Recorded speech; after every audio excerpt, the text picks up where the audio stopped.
I will be gone in 54 years, 5 months and 18 days. It will happen at 11 o'clock in the evening. Imagine, Professor, how would you feel if you suddenly found out the same thing about yourself? I was shocked, too. I was seized with a wild fear.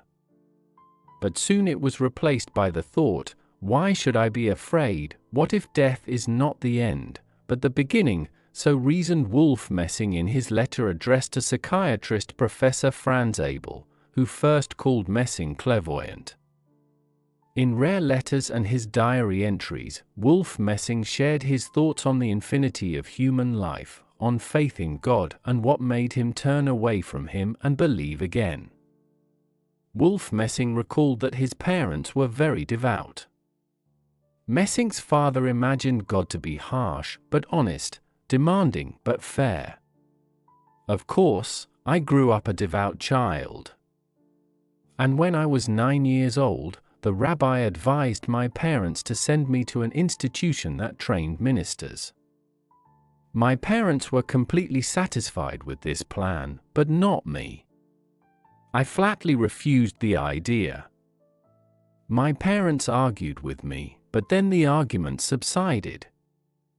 And just at that time a miracle happened to me, in which I believed for a long time, recalled Wolf Messing. And what happened was this. Late in the evening, Messing's father sent his son to the shop. When the boy, having fulfilled this errand, returned back, in the darkness he saw a huge white figure on the porch of his house. Little Messing mistook it for a messenger.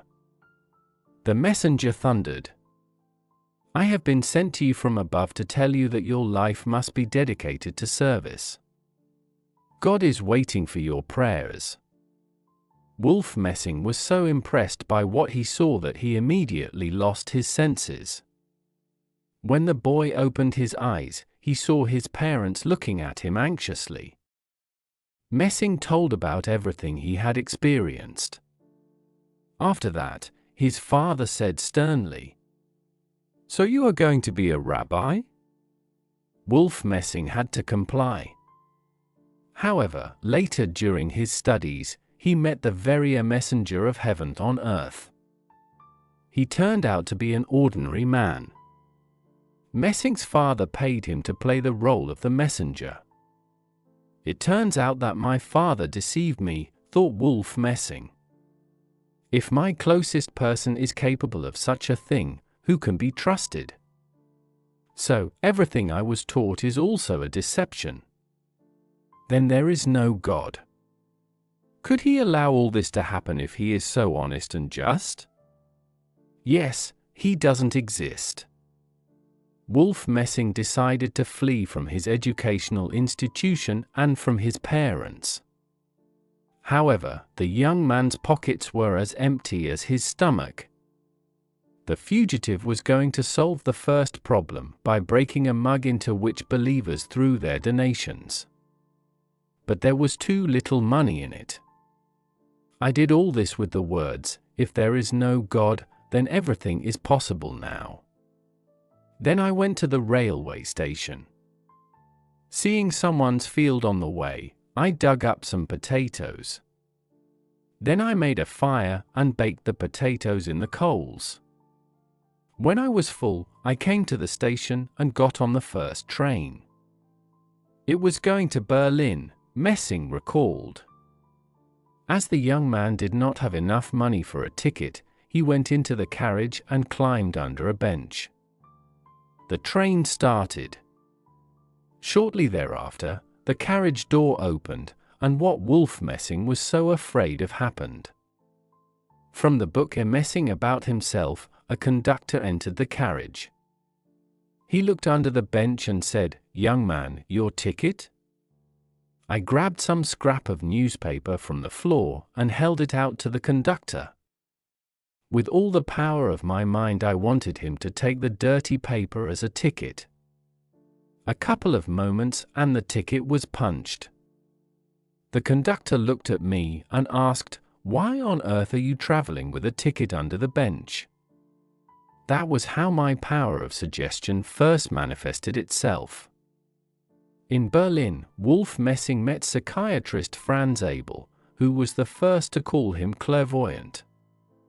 Abel never tired of telling Messing to develop his abilities and not to let them disappear. Wolf Messing recalled that for this purpose he went daily to the bazaar and tried to read the thoughts of shopgirls, surprising them with his gift. Sigmund Freud, who knew Messing, wrote in one of his letters, "Messing himself is convinced that his gift is from God. He calls it God's grace." It was in Berlin that Wolf Messing again believed in the existence of the Creator, but now he seemed completely different. The seer reported this to Abel in one of his letters in 1920. It was written on the morning that the seer was given the date of his death. "That morning I awoke before dawn. My heart was pounding frantically. The fear of what I saw was soon replaced by joy. Of course, I was happy that I would live another 54 years. Maybe there would be something after that." You asked me, do I believe in God? I will tell you honestly that I do not believe in those wretched images of the Creator, which are created in religions, Messing reported in his letter to Professor Abel. In the same letter, Messing said, "I simply know that he is. But he is not at all as he is painted on canvases. He cannot be learnt and cannot be imagined, as one cannot see the whole earth at once." At a more mature age, Wolf Messing changed his attitude towards his abilities.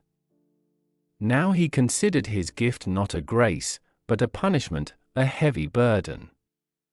Messing's assistant Valentina Ivanovskaya explained that for the same reason Messing had no children. All because he was afraid that his gift would be inherited. Messing did not wish this for his children. From Messing's book, The Magic of My Brain, I was told how Messing's wife Aida Mikhailovna was dying. She was an overbearing woman, but Messing loved her so much that he fulfilled her every wish. And when she fell ill, he himself fed her from a spoon. Doctors said, "We will try to save Aida Mikhailovna," but Messing sharply cut them off. "Do not need to comfort me. I know the day and hour when she will die." That was the hardest thing for him, to know the future in the impossibility to change something. In one of his letters, Messing said that he still had 54 years ahead of him. But this time flew by too quickly for him. On the day of his departure, Messing wrote Valentina Ivanovskaya that he is burdened by the sad knowledge of his death.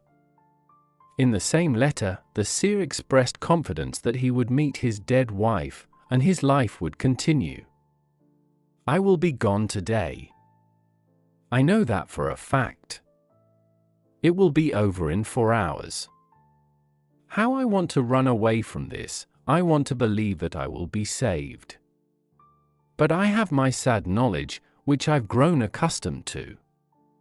Don't believe anyone who says he's bored with earthly life. It can't be boring. But I will soon be gone. Goodbye, Valentina, and hello, Aida." With these words, Wolf Messing finished his last letter.